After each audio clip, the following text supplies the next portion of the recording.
신약성경 디모데후서 3장 15절로 17절까지의 말씀을 다 같이 한 목소리로 합독하여 읽습니다. 또 어려서부터 성경을 알았나니 성경은 능히 너로 하여금 그리스도 예수 안에 있는 믿음으로 말미암아 구원에 이르는 지혜가 있게 하느니라. 모든 성경은 하나님의 감동으로 된 것으로 교훈과 책망과 바르게 함과 의로 교육하기에 유익하니 이는 하나님의 사람으로 온전하게 하며 모든 선한 일을 행할 능력을 갖추게 하려 함이라. 아멘. 우리는 종교개혁가라고 하면 16세기에 활동하였던 존 칼빈과 마틴 루터를 떠올리곤 합니다. 그러나 아무리 칼빈과 루터라 할지라도 갑자기 하늘에서 떨어진 것처럼 종교개혁을 주도할 수는 없었던 것입니다. 이미 오래전부터 이런 종교개혁의 필요성과 중요성을 미리 연구하고 또 미리 힘쓰었던 조상들이 있었기 때문인 것입니다. 이러한 토대를 가지고 칼빈도 루터도 종교개혁을 일으킬 용기를 갖게 되었던 것입니다. 이처럼 종교개혁가들에게 영향을 미친 많은 사람들이 있는데 그 중에 가장 대표적인 인물이 이 루터나 칼빈보다 200년 전에 태어난 14세기의 위클리프라는 사람이 있습니다. 위클리프는 역사가로부터 종교개혁의 새벽별 또는 복음의 박사라고 불리우곤 합니다.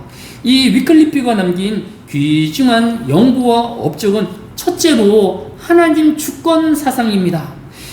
당시 로마 카톨릭은 로마 황제인 콘스탄티누스로부터 거대한 부와 또 반대함이 없는 절대 권력을 보장받게 되었습니다.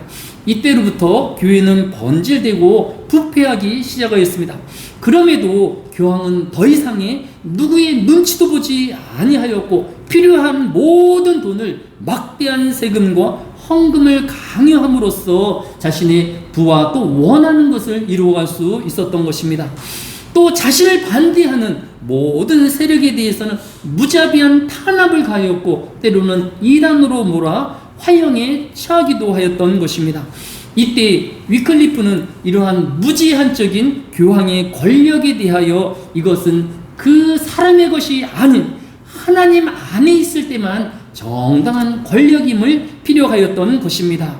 만일 아무리 교회의 주권자인 교황이라 할지라도 또 이 땅의 지도자들이라 할지라도 하나님 은혜 안에 있지 아니하면 즉 하나님의 뜻대로 하지 않는다라고 하면 그 권한은 정당하게 수여할 수 없을 뿐만 아니라 다른 세력이 그 권력을 빼앗게 될 것이다 라고 주장하였던 것입니다.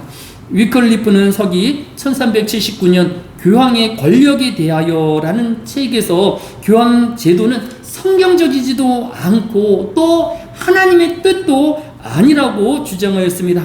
또 그리스도의 가장 청빈한 수도자로서의 교황이 가장 부유하고 화려함을 삶을 사는 것은 도무지 하나님의 뜻도 성경의 뜻도 아니라고 하였고 이러한 부를 누리는 교황을 적 그리스도로 부르기를 맞이하지 아니했던 것들을 볼 수 있습니다. 이처럼 개혁주의란 또 종교개혁이란 가장 먼저 하나님의 주권을 인정하는 것에서 출발하는 것입니다. 하나님의 은혜가 아니면 사람이 가지고 있는 잠시 동안의 권력일지라도 그는 그 권력을 남용하게 되어지고 자신의 욕심대로 쓰여지게 되어질 것이기 때문인 것입니다. 따라서 통치자들은 또 권력자들은 먼저 자신의 권력이 자신의 것이 아니라 하나님으로부터 잠시 맡겨진 권력인 것을 인정하고 고백해야 하는 것입니다. 또 예수 그리스도를 본받아서 섬김을 받으려 하는 것이 아니라 자기를 따르는 백성들을 섬기려 하고 그들을 위하는 지도자들이 되어야 한다라는 것입니다. 이처럼 우리가 먼저 기도할 것은 하나님의 주권을 인정하는 성도들이 되어지고 또 이 땅의 모든 지도자들이 위정자들이 이 하나님의 주권을 인정하는 겸손한 지도자들이 되어지고 또 우리도 낮은 성도가 되어질 수 있기를 위하여 기도해야 할 것입니다. 사도 바울은 디모데에게 보낸 편지인 디모데후서 1장 1절에서 하나님의 뜻으로 말미암아 그리스도 예수 안에서 생명의 약속대로 그리스도 예수의 사도된 바울은 이라고 하였습니다. 사도 바울은 자신이 사도가 되어진 것은 하나님의 은혜 때문이라고 강조하고 있는 것을 볼 수 있습니다. 또한 디모데후서 2장 3절에서도 너는 그리스도의 예수의 좋은 병사로 나와 함께 고난을 받으라 라고 하였습니다. 결코 지휘자가 아니고 우두머리가 아닌 하나님의 군사일 작은 병사의 일뿐이라 라고 겸손함을 나타내는 것을 볼 수 있습니다.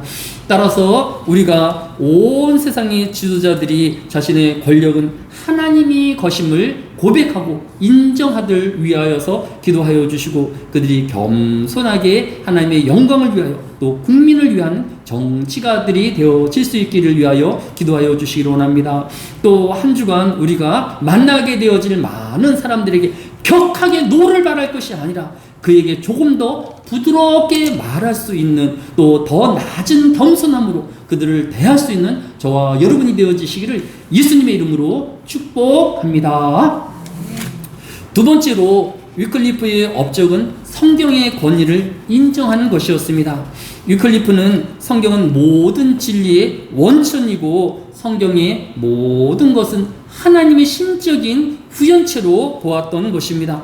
또 이 세상에 있는 모든 학문, 철학이니 논리니 모든 윤리가 다 이 하나님의 말씀으로 나타나 있다라고 주장하였습니다. 따라서 위클리프는 신앙의 최종 행위는 교황의 권력이 아닌 하나님의 말씀에서 나타나야 한다라고 주장하였던 것을 볼 수 있습니다. 따라서 우리는 모든 삶의 기준을 성경 중심의 신앙으로 나타나야 하는 것입니다. 그런데 이 위클리프는 이 성경의 진리를 이해하기 위해서는 두 가지가 필요하다라고 역설하였으며 첫 번째는 바로 성령님께서 우리 마음에 그 하나님의 말씀을 해석하여 주고 또 알려주시기를 원하는 간절함과 겸손함이 있어야 된다라고 하였습니다. 따라서 우리는 하나님의 말씀을 읽기 전에 먼저 성령의 도우심을 간구해야 하는 것입니다. 또 예배에 참여하여 하나님의 말씀을 듣기 이전에 하나님 이번 예배를 통하여서 이번 말씀을 통하여서 하나님의 음성 듣기를 구하는 저와 여러분이 되어야 할 것입니다. 두 번째는 이러한 하나님의 말씀을 이해하기 위해서는 우리가 이 글을 배운다든지 또 논리를 배운다든지 또 여러 학문을 배우는 것이 기본이 되어야 한다라고 주장을 하였습니다. 따라서 더 이상 교황이나 또 전통이 하나님의 말씀에 가로막을 수 없다라고 하였습니다. 성도가 성령님의 도움을 받고 또 학문과 또 지식을 체계화하여서 하나님의 말씀을 깊이 읽는다라고 하면 교황의 도움 없이 하나님의 말씀을 하나님의 뜻을 헤아릴 수 있다라고 가르친 것을 볼 수 있습니다. 따라서 더 이상 교황이 성경 위에 있을 아무런 이유가 없음을 주장하였던 것을 볼 수 있습니다.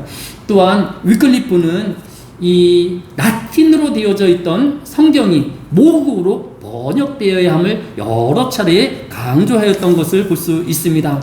이러한 위클리프의 주장대로 훗날 윌리엄 딘테일과 같은 학자들이 나타나서 라틴어로 된 성경을 영어로 또 오늘날의 많은 언어로 번역이 되어서 누구든지 자신의 말을 할 수 있는 사람이라고 하면 하나님의 말씀을 읽고 해석할 수 있게 되어진 것을 볼 수 있습니다. 한마디로 14세기 위클리프는 하나님 주권 사상과 성경의 권위를 인정하여서 16세기 종교개혁을 이끄는 핵심 기반이 되었다라고 역사가들은 해석하고 있는 것을 볼 수 있습니다. 오늘 본문인 디모데후서 3장 15절이 또 어려서부터 성경을 알았나니 성경은 능히 너로 하여금 그리스도 예수 안에 있는 믿음으로 말미암아 구원에 이르는 지혜가 있게 하느니라 라고 하였습니다. 사람이 구원에 이룰 수 있는 지혜는 다른 어떤 종교와 또 사람의 가르침에서 의한 것이 아니라 오직 성경에서의 지혜만이 우리를 지혜로 이끌 것을, 구원으로 이끌 것을 교훈하여 주고 있는 것을 볼 수 있습니다. 따라서 우리는 성경 외에 다른 진리로 인간이 구원받을 수 없다라는 것을 천명하고 있는 것입니다. 다른 이단의 많은 종교가 결코 구원에 이르는 지혜가 될 수 없는 것입니다. 둘째로 성경이 우리에게 중요한 이유는 성도들의 삶의 방향성을 제시하여 주고 있기 때문입니다. 디모데후서 4장 16절이 모든 성경은 하나님의 감동으로 된 것으로 교훈과 책망과 바르게 함과 의로 교육하기에 유익하니라고 교훈하고 있는 것을 볼 수 있습니다. 따라서 우리는 지난 한 주일 동안의 삶을 되돌아보아야 합니다. 하나님의 말씀이 나로 책망함이 있었는가, 또 나의 잘못에 대해서 성경이 그것을 바르게 한 교훈을 내가 받은 적이 있는가를 되돌아보아야 하는 것입니다. 성경이 하나님의 권위라 인정하면서 도무지 반성하지도 아니하고 고치려고 하지도 않고 회개하려고 하지 않는다라는 것은 말로는 성경의 권위를 인정하지만 실상으로는 하나님의 말씀인 성경을 무시하는 결과로 나타나 있기 때문인 것입니다. 따라서 우리는 이번 한 주간 어찌하든지 하나님의 말씀이 귀 기울여서 우리 삶의 다른 부분들이, 또 잘못된 부분들이, 고쳐야 할 부분이 있는지를 되돌아보고 그것을 고치며 하나님의 말씀에 맞추어가는 삶이 되어지시기를 예수님의 이름으로 축복합니다.